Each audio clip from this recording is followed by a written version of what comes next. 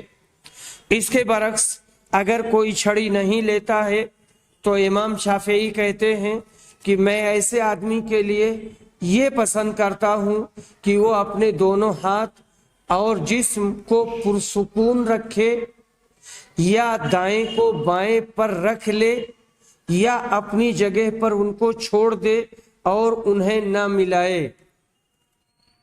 الام الشافعی جلد نمبر 1 صفحہ نمبر 343، المغنی ابن قدامہ جلد نمبر 3 صفحہ نمبر 180۔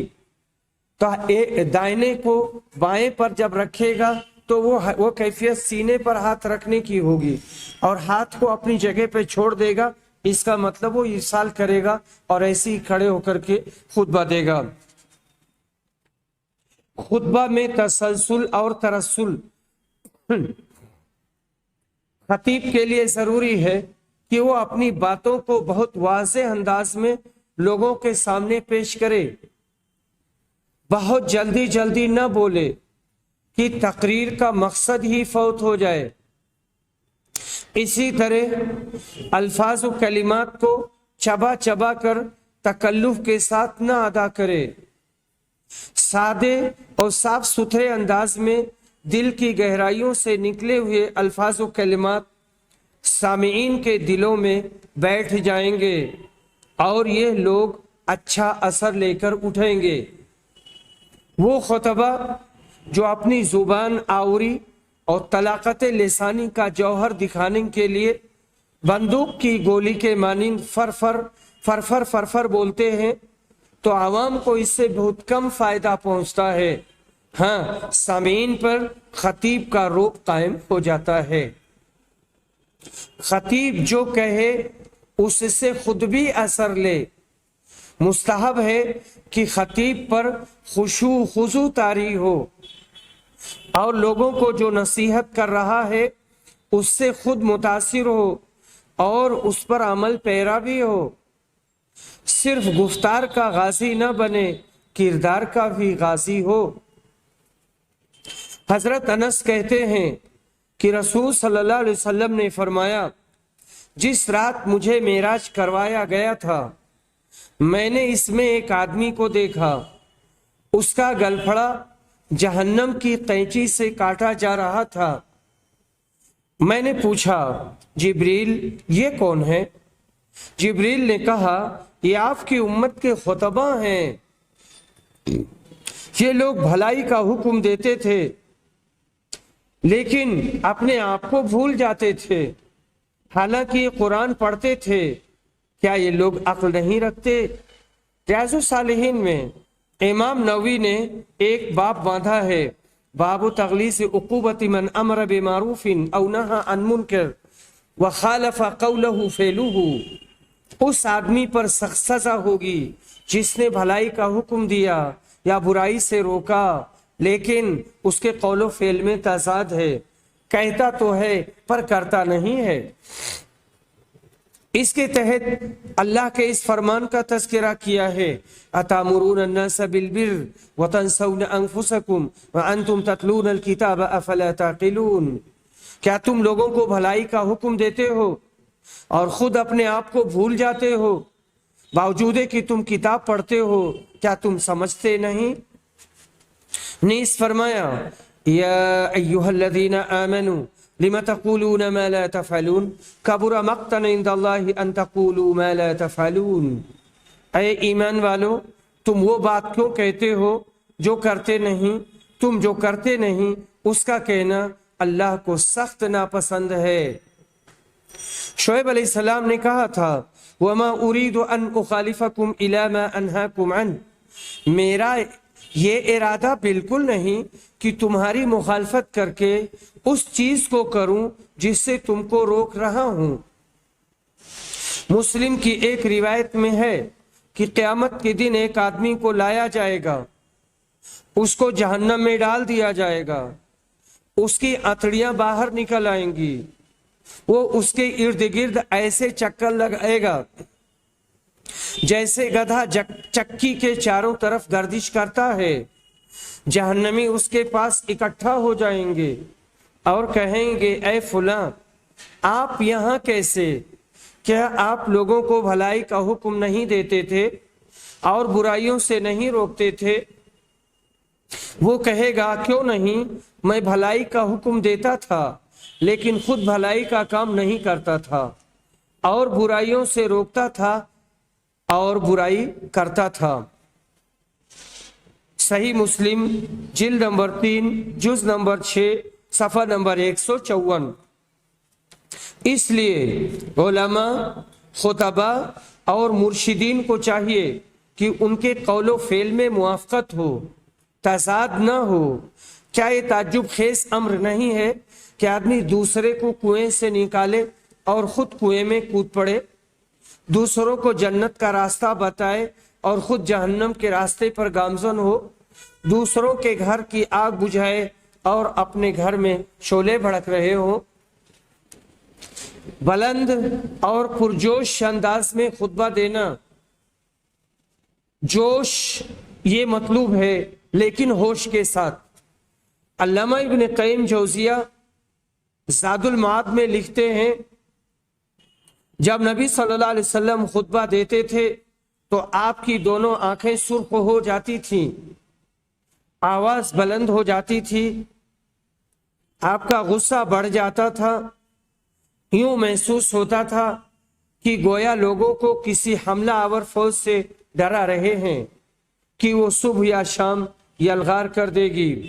صحیح مسلم جلد نمبر 3 جز نمبر 6 صفحہ نمبر 153۔ آپ اسی خطبہ میں کہتے تھے کہ میری بعثت اور قیامت ایسے ہے، وہ شہادت اور بیچ کی دونوں انگلیوں کو ملاتے تھے، یعنی آپ کی بعثت قیامت سے بہت قریب ہے، پر یہ مدت کتنی ہوگی اس کے بارے میں کچھ بھی نہیں کہا جا سکتا۔ آگے کہتے، سب سے بہترین حدیث اللہ کی کتاب ہے، سب سے بہترین ہدایت نبی کی ہدایت ہے، سب سے بری بات بدعت ہے اور ہر بدعت کا انجام گمراہی ہے۔ امام شافعی کہتے ہیں کہ میں اس بات کو پسند کرتا ہوں کہ خطیب اپنی آواز بلند کرے تاکہ جو لوگ دور بیٹھے ہوئے ہیں وہ بھی سن لیں۔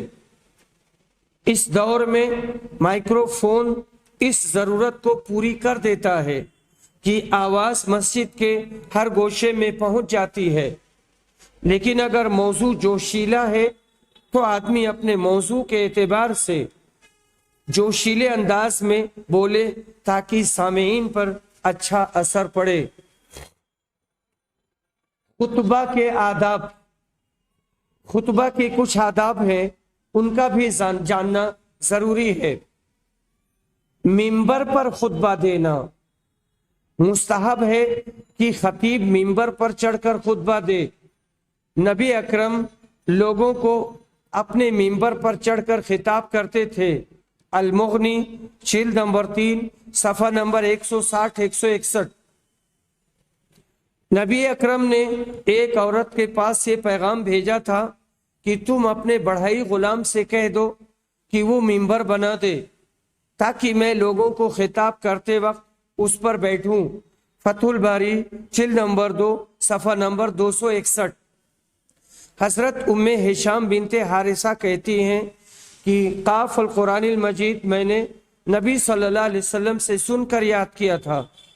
جب آپ جمعہ کا خطبہ دیتے تھے تو ممبر سے سورت پڑھتے تھے، لیکن اگر ممبر نہ بنایا جائے اور زمین پر کھڑے ہو کر اونچی جگہ تکیہ یا سواری پر خطبہ دیا جائے تو جائز ہے۔ ممبر بننے سے پہلے نبی صلی اللہ علیہ وسلم